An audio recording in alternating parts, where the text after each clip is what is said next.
The man walked into the meeting room, shoulders heavy, eyes tired, holding the last shred of hope he had. His business was failing, the banks had closed every door, and no one else would even take his calls. But the CEO sitting across from him didn't flinch. He simply looked him in the eyes and said, "I'll help you, but I want 55% of everything." The man froze, because only then did he realize who this CEO truly was and what he had done to him years ago. The man in that meeting, desperate, broke, humiliated, was Richard Logan, once a proud businessman with a clean suit, a firm handshake, and a name that meant something. Years ago, he ran a small chain of supermarkets and never imagined that one day the only person who could save him would be the same boy he had turned his back on. Because long before his nephew Lucas became CEO, he was just a boy, scared, with no means of supporting himself and his sister, and standing in Richard's office door asking for help. Lucas was 16 when everything around him collapsed. His mother, who had raised him and his little sister alone, passed away unexpectedly, leaving behind only debt and grief. With no father around and no extended family willing to step in, Lucas did what anyone desperate would do. He turned to the only relative he had left, his uncle Richard, the man who wore success like armor and always talked about family at funerals but never showed up when it mattered. Richard didn't meet him with warmth. He didn't even get out of his chair. Lucas sat across from him with his baby sister asleep in his arms, still in the same clothes they wore to their mother's funeral. "You're not my responsibility," Richard said, not with cruelty but with cold efficiency. "You'll figure it out." I had to. It was a dismissal dressed as tough love. But to Lucas, it felt like abandonment all over again. He left that office in silence. No money, no shelter, and no plan. Just a boy carrying a child and the weight of the world. That night, they slept on a friend's couch. The night after, in a church hallway.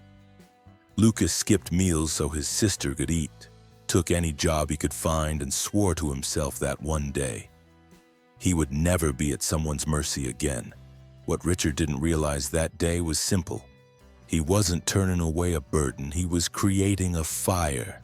That quiet rejection didn't break Lucas, it sharpened him.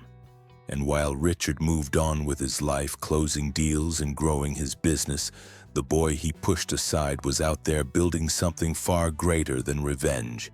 He was building a future. Lucas took the first job he could find, delivering groceries on a borrowed bike for a tiny local market.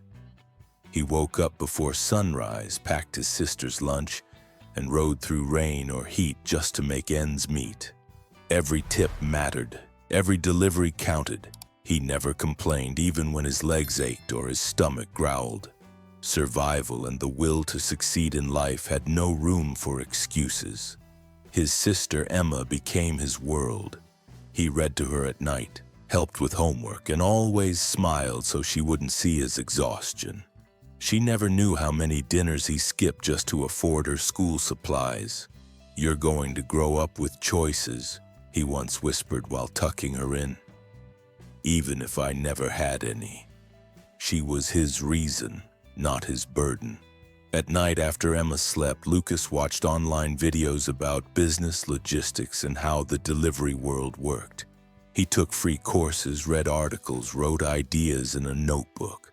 While others his age chased distractions, he chased strategy. He didn't want to deliver for others forever. He wanted to build something of his own. Quietly, patiently, relentlessly. People saw the delivery boy. No one saw the future CEO. Some store owners looked down on him. Some customers mocked his worn shoes. But Lucas didn't argue, didn't defend himself. He just kept working, one delivery at a time, stacking knowledge, experience, and determination. Not to prove them wrong, just to prove to himself that he could rewrite the ending. Lucas's big idea came on a rainy day when a customer yelled at him for being late. Because the supermarket had delayed the order, not him.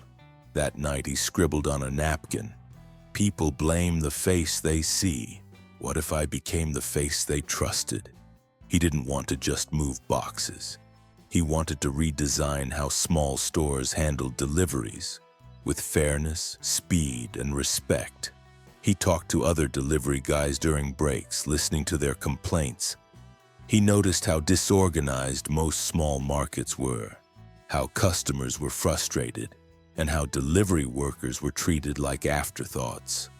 Lucas started mapping what he'd do differently. It wasn't about creating a company, it was about solving a problem no one else cared enough to fix. With the little savings he had, Lucas partnered with a neighbor who owned a beat-up van and shared his hunger to build something real. They started with 2 stores, no website, no marketing, just pure service. Deliveries were faster, communication clear, and every package was tracked, handled, and treated with care. In less than a year, word spread. Use Logan Logistics. They don't mess up. More stores signed on. Then restaurants. Then pharmacies. Lucas reinvested every dollar, stayed up every night improving operations, building a system from the ground up. And by the time he turned 23, Logan Logistics wasn't just a local delivery company. It was a respected brand. He was no longer the kid begging for help. He was the man others were calling for solutions. While Logan Logistics expanded with quiet strength, Richard Logan's empire was quietly crumbling. His chain of supermarkets, once the pride of his name, began suffering from poor decisions, outdated systems, and increasing competition. He refused to modernize, refused to listen, and refused to adapt. His pride didn't let him believe that the world had changed, and it was leaving him behind. One by one, the stores started to close. First the one in the industrial zone, then the 2 near the college district. He blamed the economy, blamed suppliers, blamed lazy workers. But deep down, he knew it was his fault. He had stopped building and started coasting. What hurt the most wasn't losing money. It was losing relevance. He tried getting loans to stabilize what was left. But his credit was weak and the banks had already labeled him high risk. His last store was barely breaking even. Suppliers were late, staff were quitting, and the delivery company he relied on dropped him due to unpaid invoices.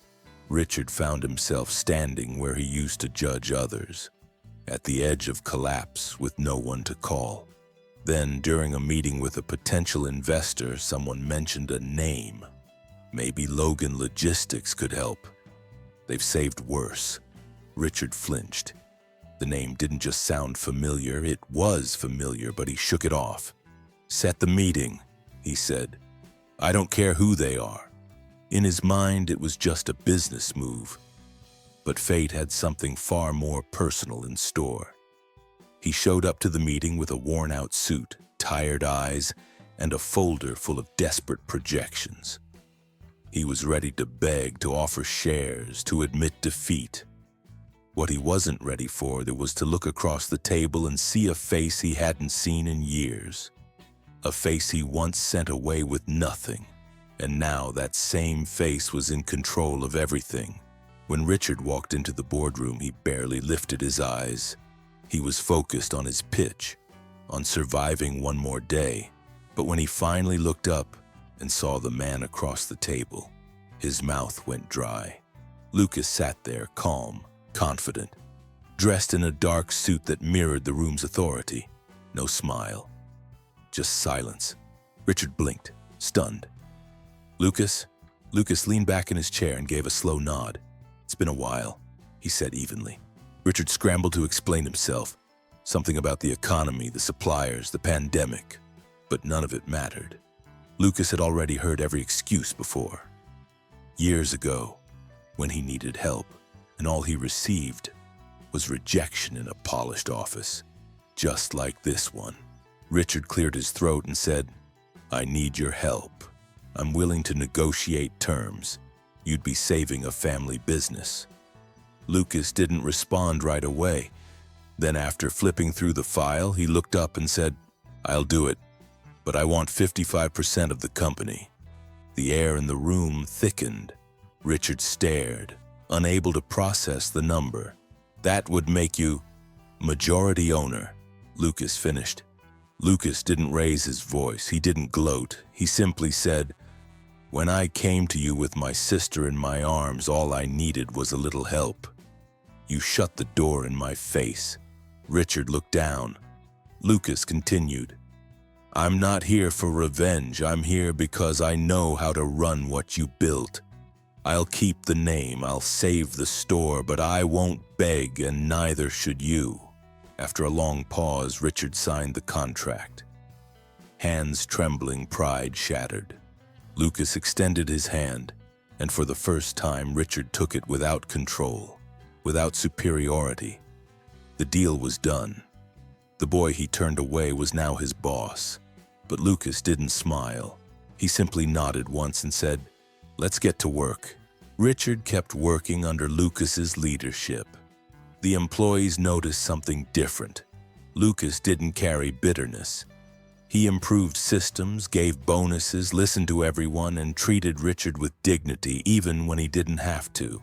That confused the old man at first, but over time it humbled him.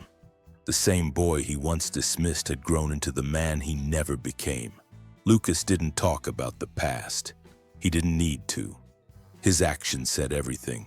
He trained the staff, rebranded the business, and turned the store around in 6 months. Customers returned. Profits increased. And Richard, he watched quietly from the background, slowly understanding the difference between building wealth and building people. For the first time, he saw what true leadership looked like. One afternoon, Richard pulled Lucas aside and whispered, "I was wrong. You didn't just save my business. You saved me." Lucas nodded and replied, "You didn't break me. You shaped me." Then he walked away, not in anger, but with peace. Because this wasn't about revenge, it was about growth, and sometimes the best victory is choosing not to become the person who once hurt you. This story is for anyone who's ever been underestimated, ignored, or pushed aside. You don't need to scream for respect. You earn it in silence, through action, resilience, and the kind of strength that doesn't seek applause. Lucas proved that you don't need to tear others down to rise. You just need to believe that your story isn't over yet. If this story moved you, wait until you hear what happened to the boy who was abandoned by his own parents, only to become the man who would later save them from losing everything. It's one of the most powerful journeys of forgiveness and resilience we've ever told, and you can watch it right here. On the left side of your screen, trust me, it's a story you'll never forget, or you'll